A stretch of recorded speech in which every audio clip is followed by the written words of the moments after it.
Hi everyone, welcome back to my channel. तो again myself Soma Chakraborty आप लोगों के सामने फिर से हाजिर हूँ। लेकिन आज नई टॉपिक नहीं है, प्रीवियस टॉपिक का ही कंटिन्यूअस सीरीज़ है, यानी कि पार्ट 2 है। यानी कि जो आज हम लोग डिस्कस करेंगे वो जो हम लोग डिस्कस कर रहे थे इसके प्रीवियस पार्ट में, जो कि पार्ट 1 था, chapter 4 globalisation and the Indian economy, जो कि अगेन सीबीएसई का है, क्लास 10 का है, इकोनॉमिक्स का है।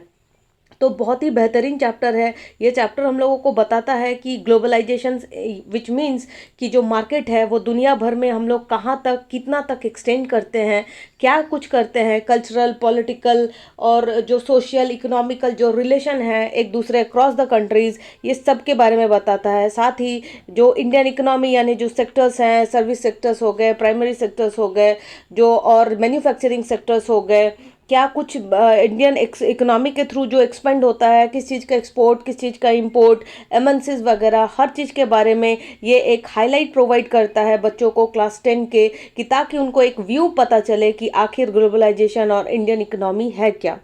तो चलिए पार्ट 2 के तहत हम लोग डिस्कस करते हैं इस सीरीज़ को आगे बढ़ाते हुए। अगेन मैं फिर से बोल दूँ कि ये पार्ट 2 है। पार्ट 1 मैंने पहले कवर किया हुआ है। जिन लोगों ने भी पार्ट 1 नहीं देखा है, मैं उन लोग से रिक्वेस्ट करूंगी कि वो पार्ट 1 को देखकर ही पार्ट 2 देखे, ताकि वो क्या करे, रिलेट कर पाएंगे इस वीडियो के साथ उस वीडियो को। तो चलिए फिर स्टार्ट करते हैं जो आज का हम लोगों का सेशन है। तो जो स्टार्ट हो रहा है टॉपिक वो है foreign trade and integration of market. Foreign trade and integration of market, यानी कि जो फॉरेन ट्रेड है, जो हम लोग विदेशी व्यापार करते हैं और मार्केट को क्या करते हैं, इंटीग्रेट करते हैं, यानी कि एकजुट करते हैं। Since earlier times foreign trade has been the main channel connecting countries. तो जो अर्लियर टाइम्स था, जो हम लोग का पहले का टाइम था, उसमें जो फॉरेन ट्रेड था ना, वो क्या करता था, वो कनेक्टिंग का काम करता था डिफरेंट कंट्रीज का। Earlier, East and West market were connected through trade routes between India and South Asia. तो जो अर्लियर था, जो ईस्ट और जो वेस्ट मार्केट था, वो कनेक्ट था किसके थ्रू, ट्रेड रूट के थ्रू। किस किस के बीच में, इंडिया और साउथ एशिया। तो जो साउथ एशिया के बीच में जो कंट्रीज आती है, मोस्टली वो इंडिया के जो नेबर कंट्रीज होती है ना, वो होती है। नेबर कंट्रीज मतलब बोलूँ तो जैसे पाकिस्तान हो गया, अफगानिस्तान हो गया, श्रीलंका हो गया, बांग्लादेश हो गया, भूटान हो गया, नेपाल हो गया, मतलब जितने भी उसके नेबरिंग कंट्रीज हैं वो हम लोग किस में कंसिडर करते हैं, साउथ एशिया रीजन में उसको हम लोग कंसिडर करते हैं।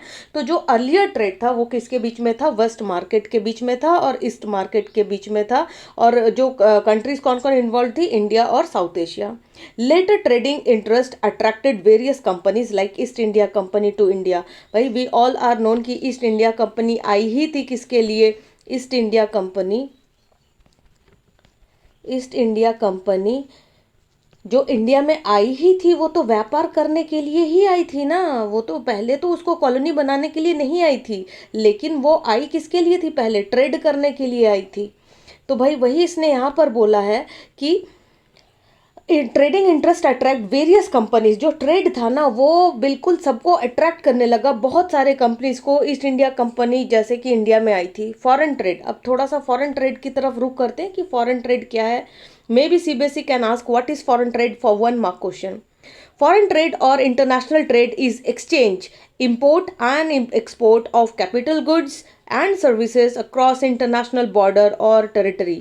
Once more time, foreign trade or international trade is exchange or you can say import or export of किसका, capital and goods का and services across the international borders or territory। यानी कि डोमेस्टिक तो है ही, domestic की बात तो हम लोग कर ही रहे हैं, साथ में हम लोग किसकी कर रहे हैं, आउटसाइड द कंट्री, अक्रॉस जितना बाहर जा सकता है, आउटसाइड द कंट्री के बारे में भी डिस्कस कर रहे हैं। ये क्या कर रहे हैं, एक्सचेंज कर रहे हैं किसका, गुड्स एंड सर्विसेज का। Exchange of what, exchange of goods and services, goods and services. और ये कहाँ चल रहा है, ये अक्रॉस द कंट्रीज चल रहा है। Thus, foreign trade creates an opportunity for producer to reach beyond the domestic markets. तो इससे क्या होता है कि जब फॉरेन ट्रेड होगा तो वो जो डोमेस्टिक जो फॉरेन ट्रेड क्रिएट जो क्या करता है, एक अपॉर्चुनिटी क्रिएट करता है, एक चांस मिलता है किसको, प्रोड्यूसर को, कि भाई वो परफॉर्म तो कर रहा है डोमेस्टिक मार्केट में ही, यानी कि वो इंडिया के टेरिटरी में वो बना तो रहा ही है, साथ में उसको कहाँ ट्रेड करने को मिल रहा है, देश के बाहर, यानी कि उसकी प्रोडक्ट की पहचान अब कहाँ होगी, देश के बाहर होगी। तो that is market of their own countries, अपने कंट्री में तो वो मार्केट कर ही रहा है, and the compete in the market of other countries of the world, और साथ में वैश्विक स्तर पे भी वो क्या कर सक रहा है, अपने प्रोडक्ट को लॉन्च कर पा रहा है, अपने प्रोडक्ट को बता पा रहा है कि कुछ ऐसे प्रोडक्ट्स बनते हैं इंडिया में। In same way, importing the goods produced in another country would give up the buyers more option for of goods and raw materials। ठीक इसी तरह, अरे भाई जब कोई देश एक्सपोर्ट करेगा तो भाई ठीक, जो ये देश एक्सपोर्ट कर रहा है फॉर एग्जाम्पल, तो दूसरा देश उसको क्या कर रहा है, इंपोर्ट कर रहा है। तो भाई जो इंपोर्ट कर रहा है, यानी कि ये कौन सी कंट्री हो गई, ये डिमांड करने वाली कंट्री हो गई, और जो एक्सपोर्ट कर वाली कंट्री है वो क्या हो गई, वो भाई सप्लाई करने वाली कंट्री हो गई है। तो भाई अगर हम लोगों को कहीं मिल रहा है अपना पसंदीदा सामान, जैसे कि हम लोग इंपोर्ट करते हैं, हम लोग को ठीक क्वालिटी पे, अच्छी क्वालिटी पे, जैसे आईफोन हो गए, ये जब हम इंपोर्ट करते हैं तो भाई हमको तरह तरह के सब्स्टिट्यूट मिल जाते हैं फॉरेन मार्केट्स में। मान लो हमें डोमेस्टिक मार्केट में कोई चीज़ नहीं मिल रही है, अब चूंकि हमारा कंट्री क्या कर रहा है, इंपोर्ट कर रहा है, importing the goods produced in another country, she would give the buyers more option. इससे बायर्स को, जो हम लोग की कंट्री फॉर एग्जांपल, अगर जैसे कि इंडिया इंपोर्ट करती है यूएसए से, चाइना से, तो जो इंपोर्ट करती है तो उससे हम लोग को क्या मिल रहा है, हम लोग जैसे बायर हैं तो हम लोग को मोर ऑप्शंस मिल रहे हैं गुड्स के तौर पे, रॉ मटेरियल्स के तौर पे, that is beyond domestically produced good, जो कि डोमेस्टिकली प्रोड्यूस्ड गुड्स के बियॉन्ड है। नेक्स्ट थोड़ा सा और आगे पढ़ते हैं। With the beginning of trade, जब ट्रेड का मतलब शुरुआती हुआ, आरंभ हुआ, goods move from one market to another, तो गुड्स किससे मूव होने लगे, एक मार्केट से दूसरे मार्केट में डंप होने लगे। एंड गुड्स चॉइस इंक्रीजेस, और धीरे धीरे जो गुड्स के चॉइसेस हैं भाई, क्योंकि अब दूसरा मार्केट मिल रहा है, हम देख रहे हैं कि दूसरे मार्केट में वो प्रोडक्ट हमको उपलब्ध हो रहा है, अवेलेबल हो रहा है, भले ही वो अक्रॉस द बाउंड्री के बाहर हो, टेरिटरी के बाहर हो, लेकिन मुझे अपने चॉइस का प्रोडक्ट मिल रहा है, गुड्स मूव कर रहे एक जगह से दूसरे जगह, दस द कंपटीशन राइजेस, इससे क्या हो रहा है कि जो कंपटीशन है वो राइज कर रहा है, and prices of similar goods in the two market become equal, और जो प्राइस है प्रोडक्ट का वो क्या हो जा रहा है, सिमिलर हो जा रहा है गुड्स का, कहाँ पर, टू मार्केट्स में, बिकम इक्वल हो जा रहा है। नेक्स्ट क्या बोल रहा है दूसरे पॉइंट में, प्रोड्यूसर इन टू कंट्रीज के जो प्रोड्यूसर हैं, rather they are in domestic और फॉरेन कंट्रीज, कंपीट अगेंस्ट, वो क्या करते हैं, एक दूसरे के आगे कंपीट करने लगते हैं, पर मेरा product is good and my product is good, each other even though they are thousand of miles apart, भले ही वो कितने ही दूरी पर क्यों ना हो, लेकिन वो जो प्रोड्यूसर्स हैं, जो डोमेस्टिक हो और फॉरेन हो, वो क्या करते हैं, एक दूसरे के साथ कंपीट करने लगते हैं। Thus, foreign trade resulting in connecting the markets or integrations of markets in different countries, जिससे क्या होगा कि जो इंटीग्रेशंस है, जो कनेक्टिंग है, वो भाई डिफरेंट कंट्रीज में बढ़ने लगेगा, क्योंकि भाई कंपटीशन बढ़ रहा है, वो भी एक्सपोर्ट करना चाहता है, हम भी एक्सपोर्ट करना चाहते हैं, हम इंपोर्ट करना चाहते हैं, अगली कंट्री भी इंपोर्ट करना चाहती है, तो इससे क्या हो रहा है कि इंटीग्रेशन बन रहा है, एक रिलेशन बन रहा है आपस में, भले ही वो रिलेशन कैसा हो, ट्रेड का हो, लेकिन जब हम लोग ट्रेड करते हैं एक दूसरे से, तो जैसे हम लोग आपस में हालचाल पूछते हैं, तो भाई वो कंट्री भी तो हालचाल पूछेगी कुछ ऑर्डर करने से पहले, तो उससे क्या होता है कि जो रिलेशन है थोड़ा सा वो और मजबूत होता है। For example, Chinese toy manufacturers export toys to India, जो एग्जाम्पल के लिए देखते हैं एक, कि जो चाइनीज टॉय मैन्युफैक्चरर करती है, क्या करती है, एक्सपोर्ट करती है, क्या, खिलौने, कहाँ पर, इंडिया पे। They sell their plastic toys at lower rate compare to the toys manufactured in India, और चाइना क्या करती है, अपने जो चाइना के देश में जो खिलौने बने हुए हैं ना, वो इंडियन मार्केट में वो बिल्कुल सस्ते रेट में डाल देती है, एज कंपेरिजन टू खुद इंडिया के मार्केट पे भी उतना सस्ता नहीं मिलता खिलौने, जितना चाइना हम लोग को सस्ते में दे देती है। As a result Chinese toy have replaced Indian toys, भाई जाहिर सी बात है, फिर कोई इंडियन टॉयज खरीदी ही क्यों, जब उसको चीपर रेट में, फिर से मैं इकोनॉमिक्स का एक कॉन्सेप्ट समझा देना चाहती हूँ छोटा सा, इससे पहले भी मैं इस पर बात कर चुकी हूँ, कि जो हम लोग कंज्यूमर हैं, कंज्यूमर क्या देखता है कि भाई उसका प्राइस क्या हो, ज़्यादा ना हो, प्रोडक्ट का वो कम होगा, तो भाई डिमांड का लॉ क्या बोलता है कि अगर किसी वस्तु का प्राइस कम है तो उसका डिमांड क्या होगा, बढ़ेगा, और अगर किसी वस्तु का प्राइस ज़्यादा है ज़्यादा है तो उसका डिमांड क्या होगा, कम होगा, यानी कि दोनों में इन्वर्स रिलेशन शेयर होता है। तो जो कि हम लोग का एग्जाम्पल बोल रहा है कि चाइनीज़ क्या करता है, अपने टॉयज़ को सस्ते दाम पर इंडियन मार्केट में भेज देता है, जो सेंड कर देता है, और जिसके कारण जो क्या होता है कि जो इंडिया का जो टॉय है भाई उसको अब डेफिनेटली कोई नहीं खरीदेगा, क्योंकि उसके प्राइसेस अब महंगे हो चुके हैं। तो अभी हमने डिमांड का लॉ देखा कि अगर किसी प्रोडक्ट का प्राइस ज़्यादा है तो उसके डिमांड कम हो जाएंगे, और जिस प्रोडक्ट का प्राइस कम है उसका डिमांड बढ़ जाएगा। तो भाई चाइनीज़ का जो टॉय का था उसका डिमांड बढ़ गया। This way toy makers of China have expanded their business while, और इस तरीके से जो चाइना है ना वो एक्सपांड कर रहा है अपना business, while on the other side Indian toy makers can't compete and faces losses. और क्या हो रहा है कि भाई इंडिया ने भी तो प्रोड्यूस कर रखा था ना टॉयज को, लेकिन दाम ज़्यादा होने के कारण कोई कस्टमर उसको खरीद नहीं रहा है, जिसके कारण वो ना कम्पीट कर पा रहे हैं, और क्या हो रहा है, उनको लॉस हो रहा है, क्योंकि प्रोडक्शन पे तो उनका पैसा लग चुका है भाई। तो ये तो रही यहाँ तक की बात। अब जो हम लोग का टॉपिक का ही नाम है इटसेल्फ कि ग्लोबलाइजेशन, तो थोड़ा सा ग्लोबलाइजेशन को भी देख लेते हैं कि व्हाट इज ग्लोबलाइजेशन। आखिर इतने इतने मतलब इतने समय से इस पर चर्चा की जा रही है, ग्लोबलाइजेशन ग्लोबलाइजेशन, तो व्हाट इज ग्लोबलाइजेशन। मैंने प्रीवियस वीडियो में भी बोला था कि ग्लोबलाइजेशन हम लोग इसको वर्ड से ही क्रैक कर सकते हैं, it's about globe, it's about globe, यानी कि किसकी बात कर रहा है, ये ग्लोब की बात कर रहा है, ये वैश्विक स्तर पे मार्केट को बढ़ाने की बात कर रहा है। मतलब ये किस पर बात कर रहा है कि सिर्फ अब डोमेस्टिक मार्केट नहीं, बल्कि हम वैश्विक स्तर पे अपने प्रोडक्ट को क्या करेंगे, सेल करेंगे, रिश्ते बनाएंगे। क्योंकि नो डाउट बोला ना, जब भी हम किसी से हाई हेलो करते हैं, हम हाई हेलो करेंगे, हाउ डू यू डू ऐसा पूछेंगे, तो भाई कंट्रीज भी तो कुछ करने से पहले ऐसा कुछ भी ग्रीट करती ही होगी, तो जिससे क्या होगा, रिश्ते बनेंगे। और ये कौन एनहांस करता है, हमारा ग्लोबलाइजेशन। तो globalisation is the spread of goods and service, technology, information and job across nations. One more time, what is globalisation?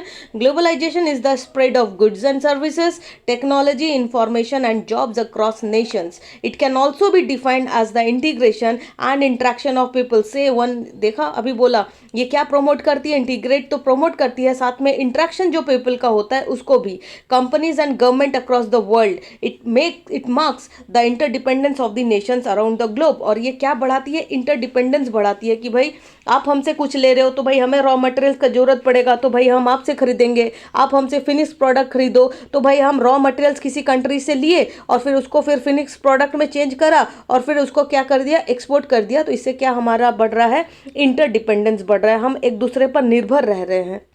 Over the past few decades, MNCs have set up their production facilities in more than one country और worldwide। हमने कल भी पढ़ा था MNCs के बारे में कि जो MNCs हैं वो मतलब more than one country में सेटअप करते हैं अपने बिजनेस को। Foreign investment along with foreign trade, जो फॉरेन इन्वेस्टमेंट है किसके साथ, फॉरेन ट्रेड के साथ, हैज़ बीन इंक्रीजिंग रैपिडली, भाई बहुत रफ्तार से बढ़ रहा है, कंपटीशंस बढ़ रहे हैं, कंट्रीज आपस में compete कर रही है, ट्रेड कर रही है। The MNCs also dominate a large part of foreign trade, और जो MNCs है वो क्या कर रही है, लार्ज में डोमिनेट कर रही है किसको, फॉरेन ट्रेड को। They are producing as well as selling their products in various countries, और वो क्या कर रही है, प्रोड्यूसिंग कर रही है। कल भी पढ़ा था कि ना सिर्फ सेल करती है बल्कि और क्या करती है, मैन्युफैक्चर भी करती है। तो प्रोड्यूसिंग तो कर ही रही है, साथ में सेल भी कर रही है प्रोडक्ट को in various countries. They are interlinking the economies of this countries and boosting up globalisation, और वो क्या कर रही है, वो इंटरलिंक कर रही है इकोनॉमिक्स कंट्रीज के और बूस्ट कर रही है किसको, ग्लोबलाइजेशन को, मार्केट को इंक्रीज कर रही है, मार्केट को क्या कर रही है, इंक्रीज कर रही है। Next, thus MNC play a significant role in the globalisation process, और भाई यहाँ भी MNC क्या कर रही है, एक सिग्निफिकेंट रोल प्ले कर रही है ग्लोबलाइजेशन को एनहांस करने में, उसको बूस्टअप करने में।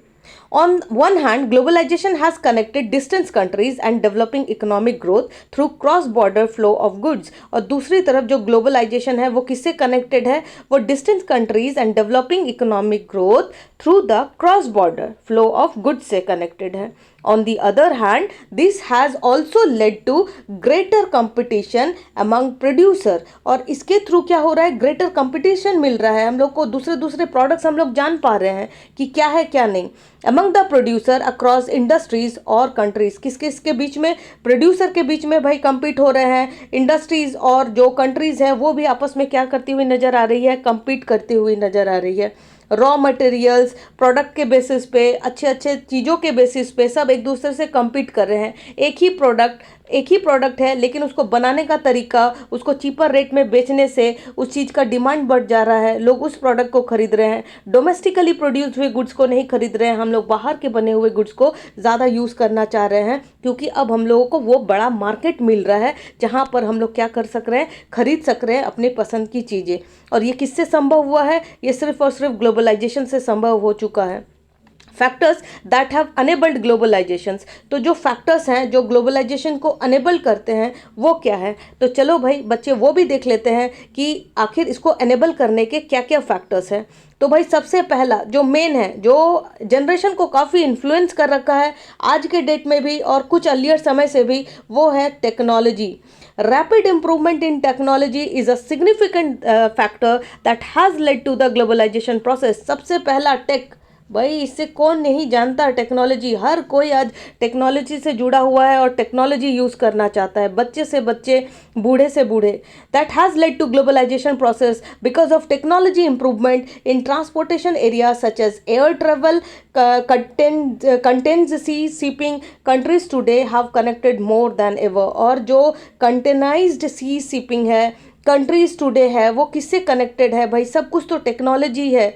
The containerized sea shipping has led to a considerable reduction in port handling charges। और जो कंटेनाइज सी शिपिंग है वो क्या करती है? कंसिडरेबल क्या करती है? रिडक्शन कर देती है, reduction in port handling charges. जो पोर्ट में, जब पोर्ट में आती है तो कुछ रिड्यूस कर देती है वहाँ पर कुछ charges. And air travel has enabled large volumes of goods. भाई जब टेक्नोलॉजी आई तो जो एयर ट्रेवल क्या करती है? लार्ज वॉल्यूम ऑफ गुड्स को क्या कर लेती है? कैरी कर लेती है।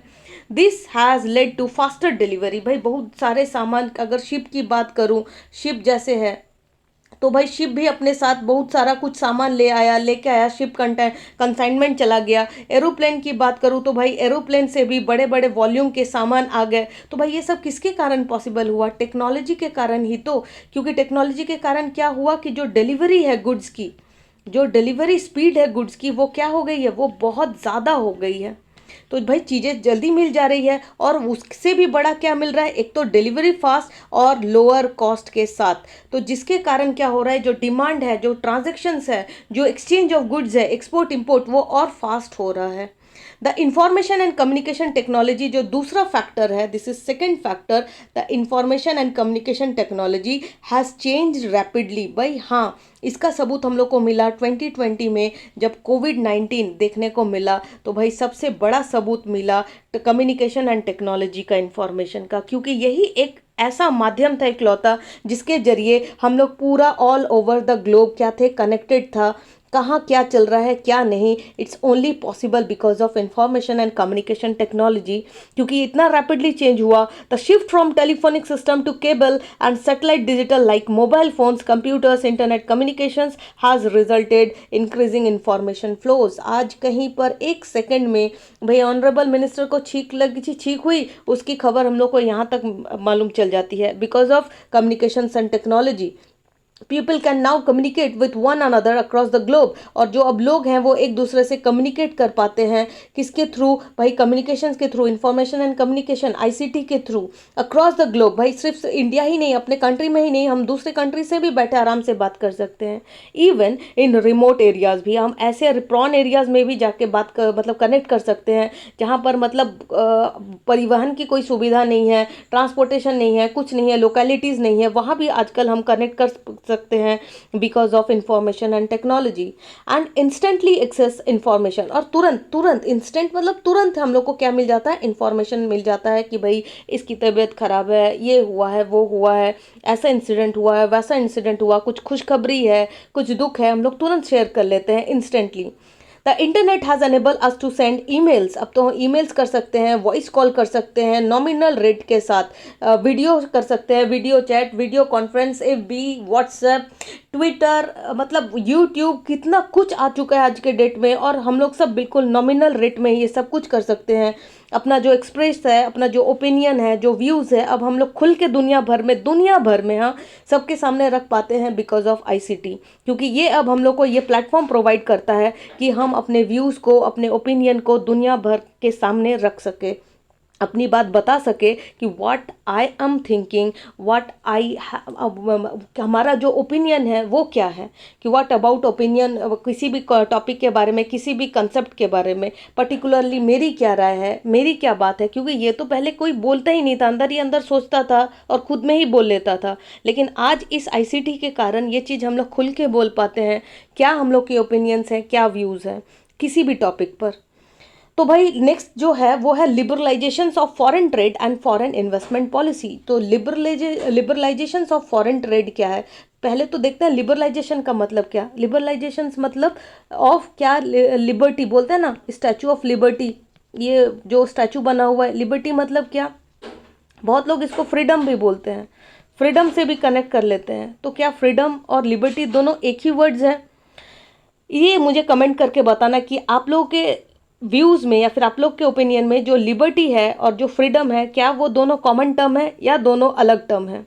तो liberalisation of foreign trade and foreign investment policy, the government of country puts a tax on imported products because of this. और जो ये लिबरलाइजेशन जो फॉरेन ट्रेड और फॉरेन इन्वेस्टमेंट है, तो जो गवर्नमेंट है कंट्री की, वो क्या पुट करती है, वो टैक्स पुट कर देती है किस पर, जो हम लोग इम्पोर्ट करते हैं। फॉर एग्जाम्पल ये है इंडिया,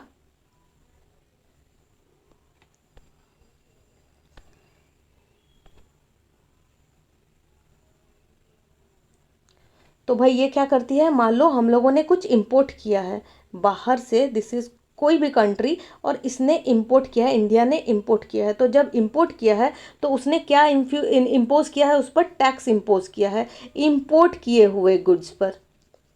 तो जब इंपोर्ट किए हुए गुड्स पर हम लोग जब टैक्स या टैरिफ इम्पोज करते हैं, तो भाई नो डाउट ये जो प्रोडक्ट है, जो इंडिया के बॉर्डर में गिरा है ये प्रोडक्ट, इसकी कॉस्टिंग क्या हो जाएगी, बढ़ जाएगी। तो भाई अभी हमने कुछ देर पहले डिमांड का लॉ देखा कि किसी भी प्रोडक्ट का अगर ये प्रोडक्ट का जो प्राइस है वो अगर बढ़ता है तो उसका डिमांड क्या हो जाएगा, कम हो जाएगा।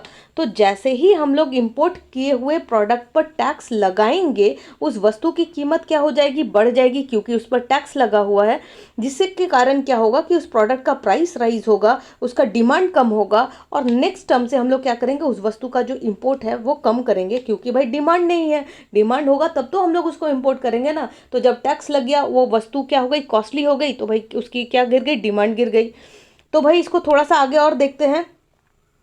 The government of a country put a tax on imported products because of this. The buyer pay a higher price. See, अभी बोला ना कि वो बायर को ज़्यादा प्राइस पे करना पड़ता है क्योंकि इस प्रोडक्ट पर टैक्स लगा हुआ है। सी statement, the buyers pay a higher price for the products due to tax. Tax के कारण उसका जो प्राइस है वो ज़्यादा हो जाता है। Thus, importing the country's product would not be cheaper. तो import करना जो हो जाता है उस कंट्री के लिए, वो क्या हो जाता है, वो चीपर नहीं रह जाता अब।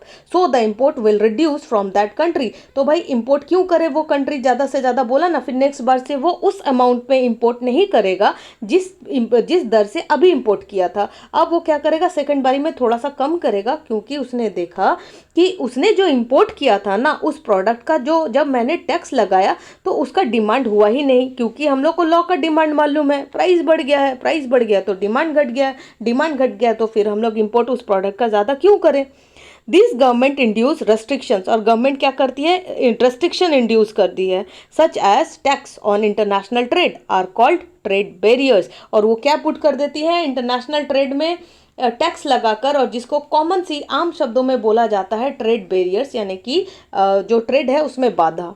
The government can use trade barriers to regulate foreign trade, और गवर्नमेंट इसको ऑफनली यूज करती है ट्रेड बैरियर्स को, किस लिए करती है, रेगुलेट करने के लिए, किसको, फॉरेन ट्रेड को, जो विदेशी व्यापार है उसको।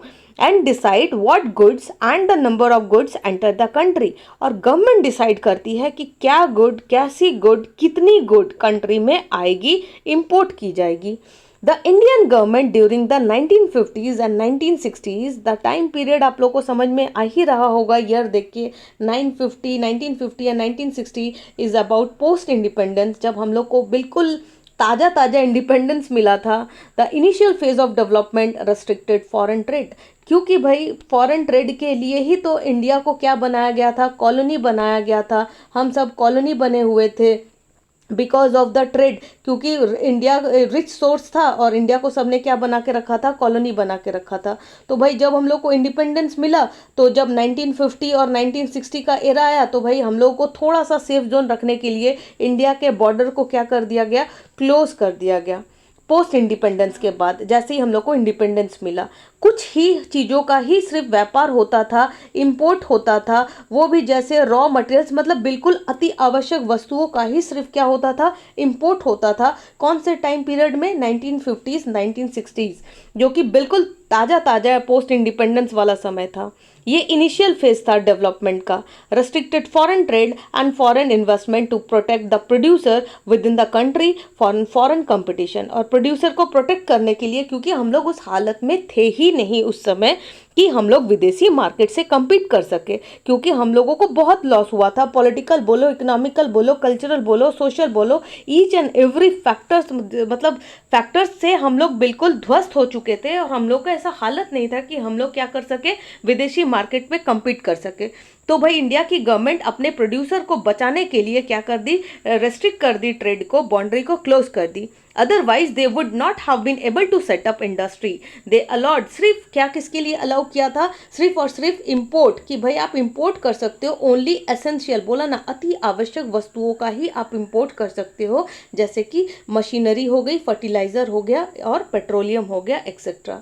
इन द 1990s, भाई हमारे जो एक्स प्राइम मिनिस्टर रहे हैं मिस्टर मनमोहन सिंह, जो 1990s के समय फाइनेंस मिनिस्टर थे, उन्होंने 91 में जो एलपीजी दिया था उसके तहत बाउंड्री को ओपन किया गया था। तो थोड़ा सा देखते हैं यहाँ पर फिर से, इन 1990s changes were made of this policies, और उस पॉलिसी जो कि क्लोज करने का, बॉर्डर को क्लोज करने का जो फैसला लिया गया था, उस पर थोड़ा सा अमेंडेड किया गया, चेंजेस किए गए।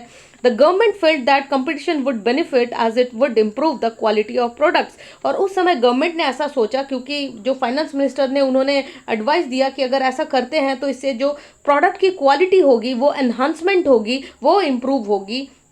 कंपटीशंस थे, क्योंकि हम लोग जब एक दूसरे से compete करते हैं तो हम एक दूसरे को, मतलब खुद को बेटर बनाने का सोचते हैं कि खुद को कैसे बेटर बनाया जाए, तो क्योंकि वो अगला बेटर है, तो भाई उसकी क्या क्वालिटीज़ है, उसके क्या प्रेफरेंस है, उसका डिमांड क्यों हो रहा है, तो भाई हम लोग भी फिर उस वो क्वालिटी को अपनाना चाहेंगे, खुद को बेटर बनाना चाहेंगे।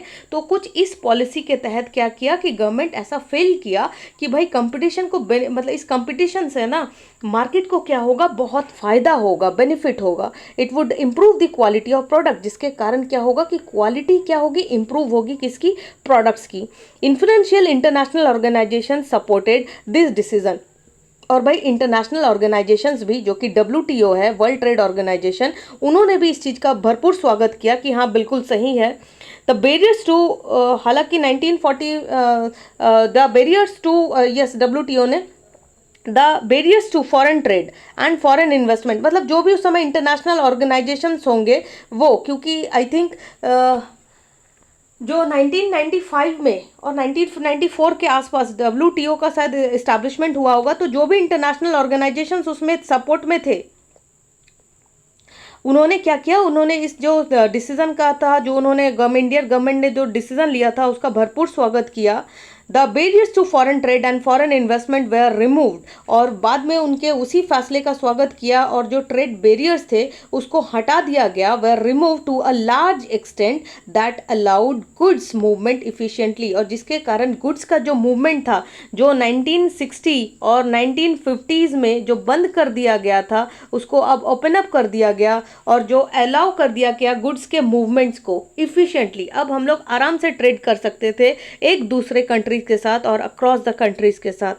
द रिमूवल और लूजनिंग ऑफ रेस्ट्रिक्शंस और barrier set by the government is called, और जो रिमूवल किया, जो हटा दिया और थोड़ा सा लूज किया, जो अपनी पॉलिसीज को जो उन्होंने पहले बनाई थी पोस्ट इंडिपेंडेंस में, थोड़ा सा रेस्ट्रिक्शंस, थोड़े से बैरियर्स को हटाया गवर्नमेंट के थ्रू, ड्यू टू लिबरलाइजेशन। जब लिबरलाइजेशन हुआ, जब लिबर्टी मिली, जब हम लोगों को छूट मिली कि अब हम लोग अक्रॉस द कंट्री ट्रेड कर सकते हैं, अपने प्रोडक्ट का एनहांसमेंट कर सकते हैं, उसकी क्वालिटी को इम्प्रूव कर सकते हैं, the business are free to make decisions for import and export, और जो बिजनेस था वो अब फ्री हो चुका था क्योंकि लिबर्टी मिल चुकी थी, छूट मिल चुकी थी। Free to make decision for import and export, और अब हम लोग एक्सपोर्ट और इम्पोर्ट का डिसीजन ले सकते थे, वो भी freely. Foreign companies can easily setup their office and factories at various locations, और अब फॉरेन कंपनीज को भी ये ईज हो गया कि वो अपने इंडस्ट्री को यानी फॉरेन इन्वेस्टमेंट के थ्रू या फिर अपने ऑफिस को लगा सके, यहाँ पर फैक्ट्री डाल सके इंडिया में, और इम्प्रूवमेंट हो तरह तरह के दूसरे दूसरे लोकेशन में, महाराष्ट्र, गुजरात, जहाँ भी उनका मन हो वो इंडस्ट्री को सेटअप करे और फिर क्या करे, वहाँ पर गुड्स का प्रोडक्शन करे फॉरेन इन्वेस्टमेंट के थ्रू, एमएनसीज के थ्रू। हम लोगों ने ये सब पढ़ चुके हैं प्रीवियस वीडियो में। तो भाई ये तो पार्ट 2 है, ये इसके बाद पार्ट 3 भी आएगा, क्योंकि चैप्टर थोड़ा बड़ा है और मुझे लगता है कि भाई चैप्टर के क्वालिटी और कंटेंट के साथ कोई कॉम्प्रोमाइज़ नहीं करनी चाहिए, क्योंकि भाई इसको पढ़ के, इसको सुनकर जो सीबीएसई के बच्चे हैं वो एग्ज़ाम को अटेम्प्ट करेंगे, तो भाई कोई भी कॉन्सेप्ट छूटना नहीं चाहिए। They are able to write in their exam whatever the questions come, उनका एक भी ग्रे एरिया छूटना नहीं चाहिए, और वो सारे बच्चे ही और she can attempt their paper very easily. इसलिए मैं इसका पार्ट 3 भी बनाऊंगी, ये पार्ट 2 था। आशा करती हूँ आप लोगों को globalisation and the Indian economy का जो 2nd पार्ट है वो अच्छा लगा होगा। Thank you.